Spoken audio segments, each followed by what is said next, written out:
നമസ്കാരം. സുഹൃത്തുക്കളുമായുള്ള ബന്ധത്തെ എതിർത്ത വളർത്തമ്മയെ 8ാം ക്ലാസ്സുകാരി ശ്വാസം മുട്ടിച്ച് കൊലപ്പെടുത്തി. സംഭവം നടന്നത് ഒഡീഷയിലെ ഗജപതി ജില്ലയിലാണ്.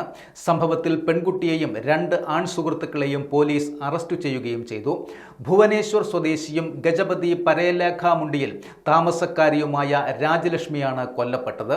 3 ദിവസം പ്രായമുള്ളപ്പോൾ രാജലക്ഷ്മിയും ഭർത്താവും തെരുവിൽ നിന്ന് എടുത്തു വളർത്തിയ മകളാണ് ഇപ്പോൾ വളർത്തമ്മയുടെ കൊലപാതകം നടത്തിയത്. സംഭവത്തിൽ 13 വയസ്സുള്ള വളർത്തുമകൾ സുഹൃത്തുക്കളായ ക്ഷേത്ര പൂജാരി ഗണേഷ് ശ്രാദ്ധ്, ദിനേഷ് സാഹു എന്നിവരെയാണ് പോലീസ് അറസ്റ്റ് ചെയ്തിരിക്കുന്നത്. സുഹൃത്തുക്കളുമായുള്ള ബന്ധം തടഞ്ഞതാണ് വളർത്തമ്മയുടെ കൊലപാതകത്തിലേക്ക് നയിച്ചത് എന്നാണ് പോലീസ് പറയുന്നത്. ഏപ്രിൽ 29 നടന്ന കൊലപാതകം കഴിഞ്ഞ ദിവസമാണ് പുറം ലോകം അറിയുന്നത്. ഉറക്ക ഗുളിക കലക്കിക്കൊടുത്ത് രാജലക്ഷ്മിയെ മയക്കിക്കിടത്തിയ ശേഷം 3 പേരും ചേർന്ന് തലയണ ഉപയോഗിച്ച് ശ്വാസം മുട്ടിച്ച് കൊല്ലുകയായിരുന്നു. നേരത്തെ തന്നെ രാജലക്ഷ്മിക്ക് ഹൃദയ സംബന്ധമായ അസുഖങ്ങളും ഉണ്ടായിരുന്നു. അതുകൊണ്ട് തന്നെ ഹൃദയാഘാതം കാരണമാണ് മരണം സംഭവിച്ചത് എന്നാണ് ബന്ധുക്കൾ കരുതിയിരുന്നത്. തുടർന്ന് അന്നേ ദിവസം തന്നെ രാജലക്ഷ്മിയുടെ മൃതദേഹം സംസ്കരിക്കുകയും ചെയ്തു. എന്നാൽ ഇതിനുശേഷം രാജലക്ഷ്മിയുടെ സഹോദരൻ പെൺകുട്ടിയുടെ മൊബൈൽ ഫോൺ പരിശോധിച്ചതോടെയാണ് മരണം കൊലപാതകമാണെന്ന് കണ്ടെത്തിയത്.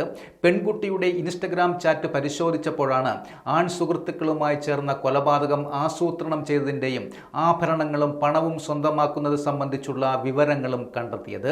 ഇതോടെ സഹോദരൻ പോലീസിൽ പരാതി നൽകുകയും പോലീസ് പ്രതികളെ പിടികൂടുകയുമായിരുന്നു. അറസ്റ്റിലായ പെൺകുട്ടി കേന്ദ്രീയ വിദ്യാലയത്തിലെ 8ാം ക്ലാസ് വിദ്യാർത്ഥിയാണ്. മക്കളില്ലാത്ത രാജലക്ഷ്മിയും ഭർത്താവും സ്വന്തം മകളെ പോലെയായിരുന്നു ഈ പെൺകുട്ടിയെ വളർത്തിയതും. 1 വർഷം മുൻപ് രാജലക്ഷ്മിയുടെ ഭർത്താവും മരണപ്പെട്ടു. ഇതിനുശേഷം രാജലക്ഷ്മിയും വളർത്തുമകളും മാത്രമായിരുന്നു വീട്ടിൽ താമസിച്ചിരുന്നത്. ഗണേഷ് ശ്രാദ്ധാണ് കൊലപാതകത്തിന് പെൺകുട്ടിയെ പ്രേരിപ്പിച്ചത് എന്നാണ് പോലീസ് പറയുന്നത്.